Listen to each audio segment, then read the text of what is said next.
rise. Veuillez vous lever. Please be seated. Veuillez vous asseoir. Le procès dans l'affaire Le Procureur contre Laurent Gbagbo et Charles Blé Goudé s'est poursuivi du 15 au 28 novembre 2016 avec la comparution de 3 témoins de l'accusation, M. Jérôme Walitarlu Jr., M. Bensoumaoro Vafanx et un témoin protégé. M. Jérôme Walitarlu Jr.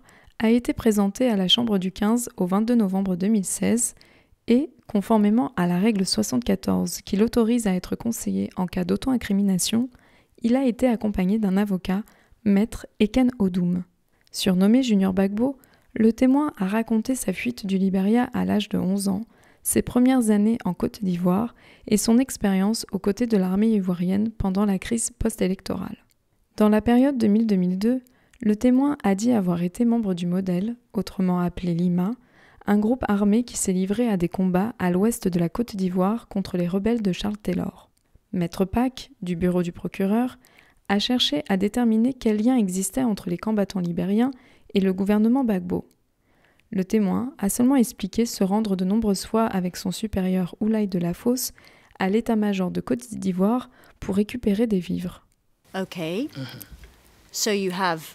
Bon, donc vous allez à Abidjan ou ailleurs pour obtenir des vivres et d'autres choses. And you are Oui, traveling in a vehicle. et vous étiez dans un véhicule. Oui, un pick-up américain. How many vehicles? Combien de véhicules? Only one pickup we using. On n'en utilisait qu'un seul. De temps en temps, il pouvait y avoir 3, 4, 5 camions qui transportaient des vivres. Après la fin de la guerre au Libéria en 2002-2003, le témoin a dit avoir perçu 50 000 francs CFA de la part de l'état-major de Côte d'Ivoire de manière plus ou moins régulière chaque mois jusqu'en 2010. Au moment des élections, le témoin a raconté que la tension était montée dans la rue, que la situation économique et sociale était même devenue très difficile dans le pays. Interrogé sur la marche à la RTI du 16 décembre 2010, il a dit, sans pouvoir confirmer la date, s'être rendu chez Hubert Oulaye, ministre de la fonction publique, pour lui demander de l'aide. Il a précisé à la Chambre que ce dernier était la seule personne de confiance appartenant également à l'ethnie des Crânes et qui lui avait donné la somme de 100 000 francs CFA ce jour-là. Il a raconté que lorsqu'il était sorti de chez Oulaye, la marche était quasiment terminée. À l'aide d'un écran tactile, le témoin a dessiné un croquis pour expliquer son itinéraire ce jour-là. Maître Pack a consacré la dernière partie de son interrogatoire en posant des questions au témoin sur son séjour à la résidence présidentielle. Le témoin a indiqué y être resté pendant une période de 4 à 5 mois vêtu en uniforme de l'armée ivoirienne et avoir à disposition des AK-47 pour défendre le président. Sur intervention du juge-président, il a également expliqué que la résidence était régulièrement attaquée. Excuse me, may I? Désolé, j'interromps.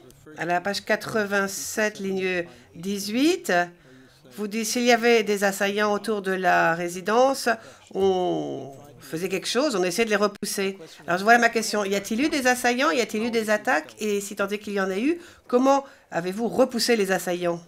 No, the attacker is military. C'était une attaque militaire. Donc si les rebelles nous attaquaient, nous, on ripostait et on les repoussait. Mais bien sûr, s'il n'y avait pas d'attaque, on ne repoussait personne. Yes, but the question is... Ça, j'ai bien compris. Mais je vous demande s'il y a eu des attaques. Oui, oui. Il y en a eu absolument tout le temps contre la résidence. And the next question is, how did you repel Ouais, donc them? comment avez-vous repoussé les assaillants? We attacked them. Ils nous ont attaqués parce que c'était des soldats, alors on a combattu comme des soldats. Au début du contre-interrogatoire mené par Maître Andreas Ochia, du Conseil de la défense de Laurent Gbagbo, le témoin est revenu en détail sur ses premières années en Côte d'Ivoire et sur la période 2010-2011. Différentes photos ont été montrées au témoin qui a reconnu la résidence présidentielle de Laurent Gbagbo après avoir été bombardée. Le témoin a alors parlé des troupes françaises et onusiennes qui, par groupe de 3 ou 4 hélicoptères, ont bombardé la résidence et ont tué plusieurs personnes. And when you watch the videotape, Et j'ai compris. On doit avoir une vidéo de l'arrestation de Gbagbo, la manière dont on l'a traité, le harcèlement qu'il a subi. La porte était blindée et ils ont réussi néanmoins à forcer le passage à l'aide de AK-47. Et puis, Ils disent que les rebelles ont pénétré dans la maison pour arrêter le président. Ce n'était tout simplement pas vrai. Moi, je savais comment était construite cette résidence. Je savais que c'était les soldats de l'ONU qui ont arrêté le président, qui ont mené l'opération. Et en quelques heures, les rebelles ont fait une vidéo qu'ils ont montrée à la communauté internationale en disant qu'ils avaient arrêté Gbagbo. Mais en vérité, ce sont les troupes françaises qui ont arrêté Gbagbo et non pas les rebelles. Gbagbo had been arrested by the French troops. Avant de quitter la salle d'audience, le témoin a souhaité s'adresser une dernière fois au juge président. Just to tell you thank you very much. Je souhaitais vous remercier puisque j'ai eu l'occasion de venir devant vous dire la vérité. Je suis très heureux d'avoir pu venir dire la vérité ici et je suis très satisfait de la manière dont vous avez mené l'affaire, Monsieur le Président et Monsieur et Madame les juges. Et j'espère que ce que vous faites ici dans cette cour internationale, eh bien, j'espère que suite à ce que vous faites, les leaders africains pourront bien se conduire et, en effet, qu'ils pourront mettre en place de bons systèmes de gouvernance. Le 23 novembre 2016, le témoin 513 a déposé à huis clos total. Et du 24 au 28 novembre, M. Bensoumaoro Wafanks a comparu en audience publique. Ce dernier est venu témoigner à propos de ce qu'il a vu le jour de la marche à la RTI, le 16 décembre 2010. En vertu des exigences requises par la règle 68, sa déposition enregistrée au préalable auprès des enquêteurs du bureau du procureur a été versée au dossier. L'interrogatoire principal du témoin qui a été mené par maître Maria Berdenikova a essentiellement porté sur la balle que le témoin a reçue lors de la marche à la RTI. Le témoin a confirmé avoir bien reçu une balle à la cuisse qui s'est logée à côté d'un nerf et qui n'a pas pu être retirée. Il a expliqué à la chambre avoir appris à vivre avec. C'est quelque chose que je vis tragiquement tous les jours. Et lorsque je sens des contorsions, des douleurs de temps à autre, automatiquement je me rappelle exactement, j'ai les souvenirs qui me reviennent de cette barbarie, de ce jour-là. Donc depuis que cette balle est en moi, je pense que je me sens diminué. Je ne sais pas quel thème qu'il faut employer, mais je pense qu'elle a considérablement bouleversé ma vie. Maître Berdenikova a présenté à la Chambre différents documents, dont l'attestation de décès du frère du témoin.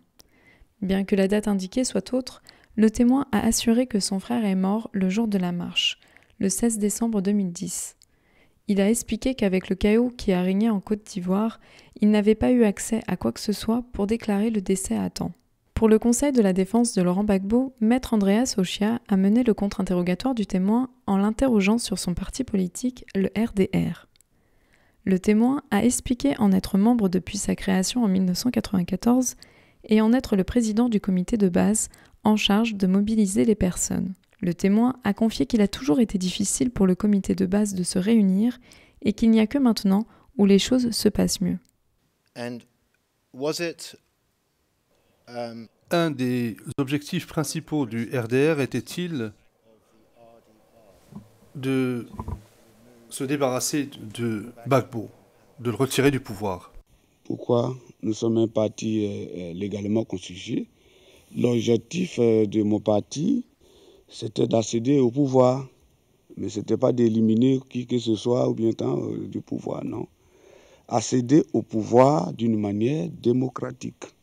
À propos du 16 décembre 2010, le témoin a dit avoir exécuté le mot d'ordre reçu par le RHDP 2 jours avant la marche. Il a expliqué avoir donné rendez-vous aux militants de son quartier pour d'abord aller à pied jusqu'au siège de la RDR, retrouver d'autres groupes, et ensuite continuer jusqu'à la RTI. Il a raconté que, arrivé au siège de la RDR, le temps de mobiliser tous les autres groupes présents, la tension était montée et les gens se sont scindés en 2 groupes pour partir vers la RTI.